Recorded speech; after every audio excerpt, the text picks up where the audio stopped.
जिस स्थान पर गौ माता को बांधा गया हो और गाय अपने बछड़े को, बच्चिया को जन्म देती हो, उस स्थान पर उसकी मिट्टी, उसकी मृदा, उस जगह की रज, जब मकान का मुहूर्त होता है, दुकान खोली जाती है, दुकान बनाई जाती है, दुकान में कोई अग्नि का प्रवेश हो, उससे पहले जहां पर गाय ने अपने बछड़े को जन्म दिया हो, बच्चे को जन्म दिया हो, उस स्थान की मिट्टी उस भूमि पर लेपन कर दी जाए तो जिंदगी में कभी संपदा की कमी नहीं हो सकती।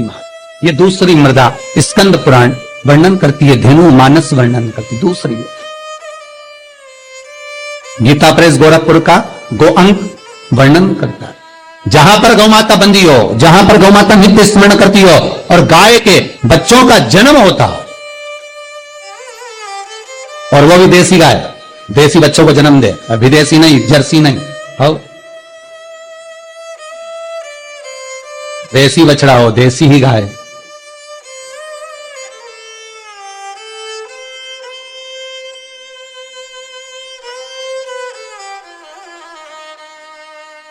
महाराज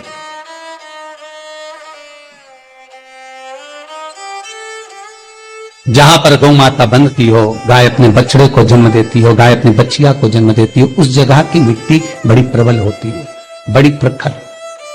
यहां तक शिव महापुराण की कथा कहती है, स्कंद पुराण कहती है, धेनु मानस कहती है, गीता प्रेस गोरखपुर का गो अंक वर्णन करता है।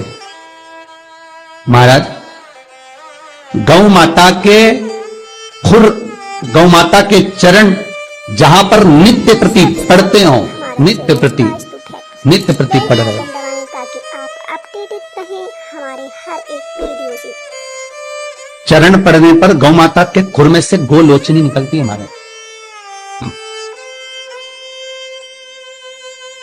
वो गोलोचनी सफेद कलर की होती है, उसको आप ऐसे पटक देंगे तो बिल्कुल ऐसा लगेगा जैसे लकड़ी है, पर वही गोलोचनी को आप दूध में डाल देंगे तो चलना चालू कर देती है। उसको कहते हैं गोलोचनी। गो अंक में वर्णन है इसका, स्कंद पुराण में इसका वर्णन। जिस जगह पर गाय बछड़े को जन्म दे, बच्चिया को जन्म दे, और जन्म देते समय पर गौ माता को जब कष्ट की अनुभूति होती है, जो कष्ट जैसे एक नारी का कष्ट होता है, वैसे ही गौ माता का कष्ट होता है।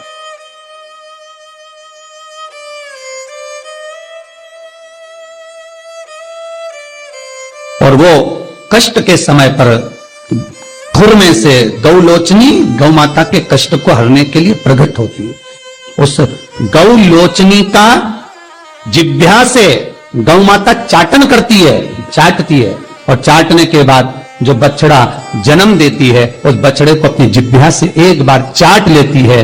दुनिया में केवल एक गौ माता का बछड़ा ही ऐसा है कि वो गौलोचनी की जिह्वा से चाटने के बाद बछड़ा तुरंत उठ के खड़ा हो जाता है। दुनिया में एक शेर भी अपने बच्चे को जन्म दे, एक चीता भी अपने बच्चे को जन्म दे, भैंस भी अपने बच्चे को जन्म दे, एक कुत्ता भी अपने बच्चे को जन्म दे, दुनिया में कोई अपने बच्चे को जन्म देगा तो बच्चे को उठने में, संभलने में समय लगता है। पर दुनिया में केवल एक गौ माता ऐसी है कि गौ माता अपने बच्चे को जब जन्म देती है, जन्म देने के कुछ देर बाद जब वो गौलोचनी की जिह्वा से चाट लेती है, बच्चा उठकर खड़ा हो जाता है। दुनिया में केवल एक गौ माता है।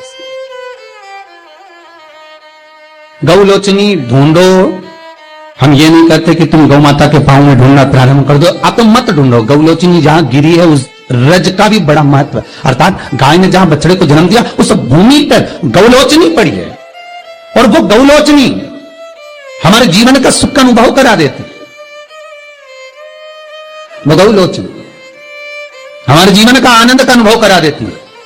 इसलिए शास्त्र कहता है कि नई दुकान बन रही हो, नया मकान बन रहा हो, महाराज नई कोई प्रॉपर्टी आपने खरीदी है और उसमें कोई व्यापार चालू करना चाहते हो, तो पहले गाय जहां पर बछड़ा बच्चिया को जन्म दिया हो, भले पहले दिया हो, पर जमीन तो वही है, रस तो वही है, वहां की मिट्टी का लेपन करने से वो सुख, वो आनंद, वो संपदा बढ़ जाती है।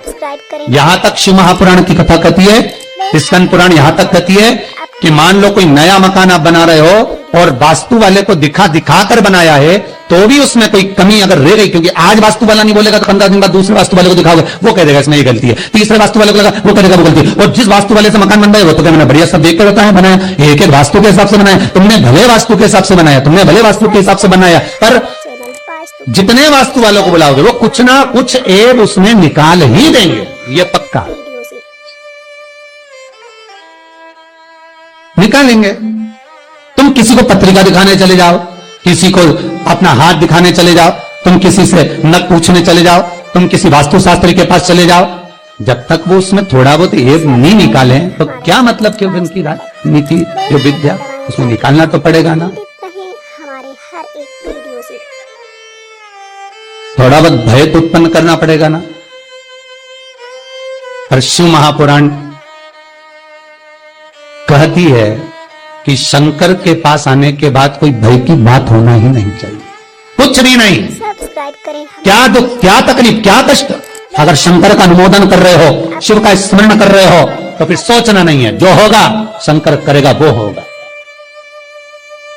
अगर किसी व्यक्ति को चर्म रोग हो गया, कुष्ठ रोग हो गया, चमड़ी सफेद पड़ गई, रोग समाप्त नहीं हो रहा, बढ़ते जा रहा है, औषधियां आपने बहुत कर ली, तो 3 जगह की मिट्टी आपको फल प्रदान करेगी।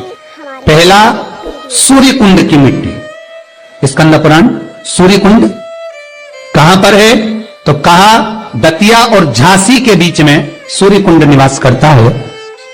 उस सूर्य कुंड की मिट्टी को लाकर जिस व्यक्ति को कुष्ठ रोग हो गया हो, शरीर की चमड़ी सफेद पड़ गई हो, स्कंद पुराण कहती है सूर्य कुंड की मृदा लगा लेने से 5 से 7 दिन में रोग समाप्त होने लगता है महाराज।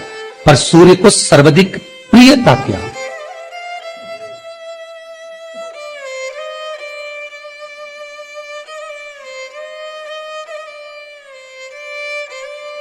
सब्सक्राइब करें हमारा चैनल। सर्वाधिक प्रियता सूर्य को क्या, आप अपडेटेड क्योंकि सूर्य तपता है, तो उस तपन को मिटाने के लिए सूर्य देवता के शरीर पर गाय का घृत मला जाता है।